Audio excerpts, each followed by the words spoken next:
সবার আগে আমি এই আদা রসুন কাঁচা লঙ্কা আর লবণটাকে এর মধ্যে দিয়ে দিলাম। আর এই সমস্ত মশলাগুলোকে আমি এর মধ্যে একবারে দিয়ে দিচ্ছি। এবার এর মধ্যে আমি 3 চামচের মতন এই গ্লুকোজ দিয়ে দেব।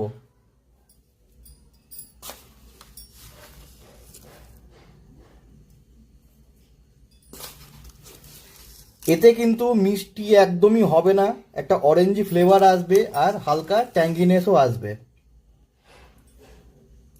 ব্যাস, এবার আমি এই মাংসটাকে ভালো করে ম্যারিনেট করে দেবো। এবার সবগুলোর সাথে এই মাংসটাকে আমি ম্যারিনেট করে নিচ্ছি।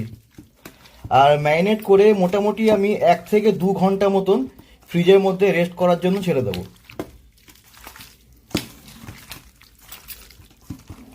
এই গ্লুকোজে আরেকটা সুবিধাও আছে যে ঝাল যদি একটু বেশি হয়